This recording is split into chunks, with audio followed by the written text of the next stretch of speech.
If you, for example, sell $1 billion worth of gas to Japan, take the same gas and use it as a feedstock to produce fertilizer, you will make a quantum leap from 1 billion to 50 billion. Because with gas, you have fertilizer, you have ammonia, you go to petrochemicals and all that, you continue to increase the value. You cannot export commodities and be expected to be able to create a middle class.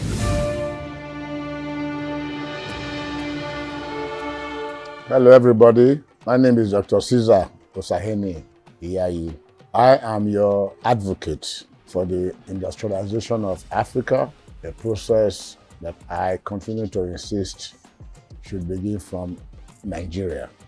Today, I want to dwell on just one or two issues. And the centerpiece of the issue is job creation through manufacturing.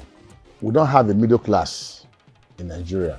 People are not able to afford commodities or finished products because when you farm, you do not add value to that product.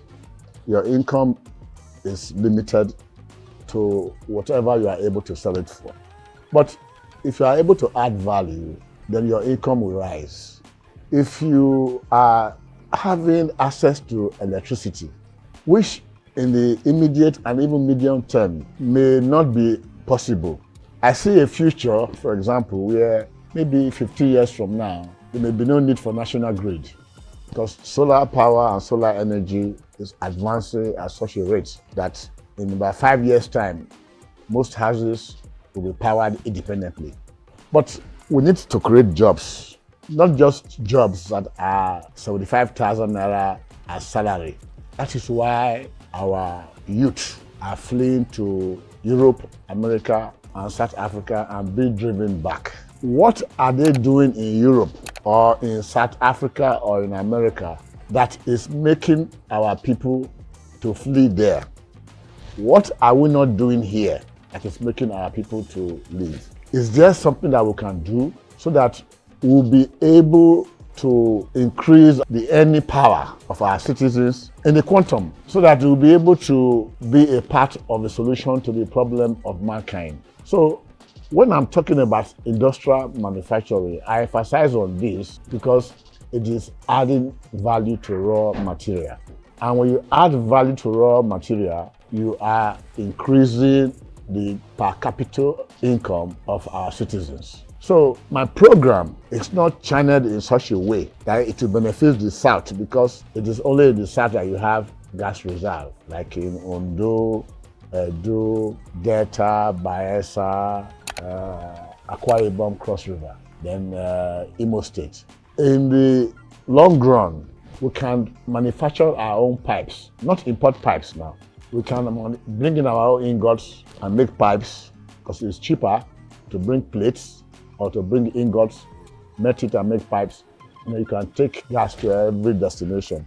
But in the immediate term, what I am emphasizing since 2 or 3 years ago is that we should focus on solving our problems with intelligence. Now, we have multiple gas pipelines, the Escravos gas pipeline and all that. But they are aging, they are not efficient.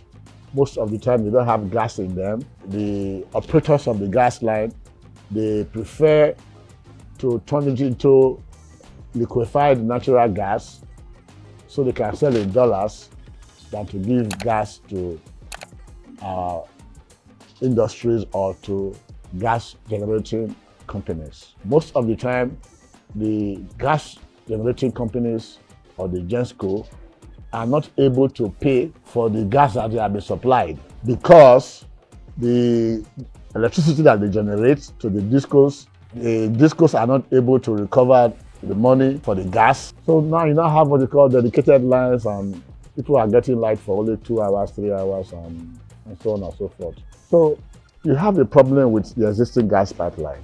That is why I continue to propose. I'm going to talk about Edo State now. Later I'll talk about Ondo. Later I'll talk about Delta. I'll talk about Bayelsa. I'll talk about Imo State. Talk about Rivers, Akwa Ibom, Calabar. Now where we have our gas fields. Now, there's a saying that if the mountain will not go to Jesus Christ, Jesus Christ should go to the mountain. My point is this: if we can start generating gas, because one of the biggest problems now is that the gas that we are selling is too expensive for industry.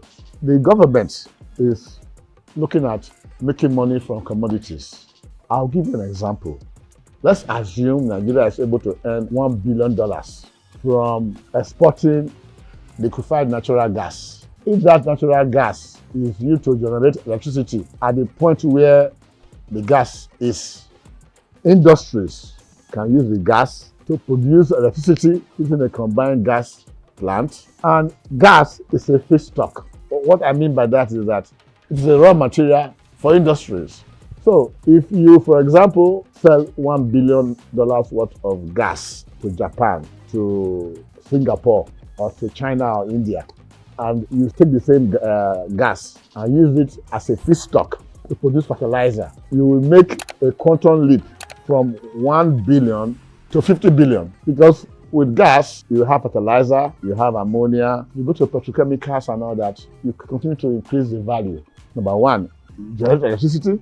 Number two, you make finished products. You employ so many people. So many Nigerians will be employed. Technical fields will be developed. If you have gas pipeline at a place like Urban, it has a gas field there, you develop sheds of factories, you bring in machineries, people are employed there, experts are brought in to start manufacturing different products. Imagine how many thousands of people you can employ, 50,000 human beings. Any income that will be comparable to what somebody will earn in America, Europe, or anywhere else in the world. You cannot give what you don't have. You cannot export commodities and be expected to be able to create a middle class. But if you are not involved in manufacturing, imagine you have gas and you can generate electricity. What can you do with that? Take aluminum, for example. It is energy intensive. What do China do? China produces electricity and give it to industries on the cheap, very cheap. In Nigeria, one of the hugest costs that we have in production is electricity. They call it band A, dedicated line. When you remove cost of energy, electrical supply, cost of diesel consumption from your production, from your expenses, from your earnings, you see you are not making progress. And when you are not earning enough, you cannot give your workers salaries that will encourage them to be able to build their own houses and buy their own cars. Our young people are frustrated. They run to Europe and do two jobs. They'll be truck drivers, they'll be cab drivers, they work in the hospital, work in nursing homes. Why do they do that? They do that because they get to earn more money than if they were working in Nigeria. But if we follow this approach that I'm talking about, you will see that in a short spell, Nigerians will be able to earn more and be able to earn comparable salaries as they will earn in Europe, because we are adding value to raw materials. Look at the advantages. If you are producing finished products, take solar panel for example, take the telephone, just from silicon and other important elements. The cost of producing an iPhone in Taiwan is just about maybe $3 to $4. When they take it to America, they mark it up and mark it up and mark it up, and it becomes $2,000. All these things can be made here in Nigeria. We can make aluminum from bauxite that we can use as aluminum roofing sheets. We can make aluminum from bauxite that we can also export as aluminum, because we have electricity at the point of production. We can use that same aluminum to make electric cars. If we cannot make the batteries, why can't we make the chassis? Why can't we make the doors? You cannot do it unless you believe it. Look at the World Cup that is taking place now. It's only the country that believe that they can win that actually win. Those that believe that have doubts in their mind, even when they are leading and it's remaining 5 minutes, they still end up losing because they are not confident of themselves. I want Nigeria to be confident. I want our leaders to believe that we can do it. Imagine if you have a plant at Obe that is supplying electricity and factories are working 24/7. You can build a state-of-the-art hospital right there. You can bring in experts from India. We have very good doctors here in Nigeria. We can buy the best machines and be able to have the medical tourism as part of our value chain. What is the problem? Why can't we do that now? because of electricity. We don't have electricity. We can make things happen. We can't do it if we don't think about it. We can't make it happen unless we think about it. I've given it a lot of thought, and I see that it is something that can be done. What we need now is that people that manage the affairs of the country to also believe that it can be done. Mao Zedong believed that it could be done. And Deng Xiaoping, the greatest leader that they ever had in China. China, of course, was able to conduct the revolution and bring China together as one piece, but he had no idea of what to do. He did the Great Purge, made everybody to produce iron and all that, but he didn't succeed. It was Deng Xiaoping, the Zenin, that came out and said, why can't we do some experiments? Why can't we have socialism and capitalism compete side by side? And let's see what will be the result. He changed China. When Obasanjo was in power in 1999, himself and Soludo, they were talking of Vision 2020. They had no vision. No. They thought from 2019 to 2020 is very far. So they were preaching about it, Vision 2020. They came up with multiple kinds of acronyms. All were babadash because they had no ideas of what to do. Now, I'm making this very clear that we have the capacity to do exactly what they are doing in America, what they are doing in England, what they are doing in China, what they are doing in Germany, what they are doing in Russia. Oh, Russia is not among them. Russia is only making nuclear bomb. They have the capacity, but Putin is just gallivanting. Poor leadership in Russia. Otherwise, Russia ought to be a great country. The only thing that's great about Russia is that they make nuclear bombs, period. The only thing that's great about Nigeria is that we have gas, we have oil, and a large population. By the way, by the year 2050, our population will be 400 million. We'll be the third largest country in the world by population. What jobs are they going to do?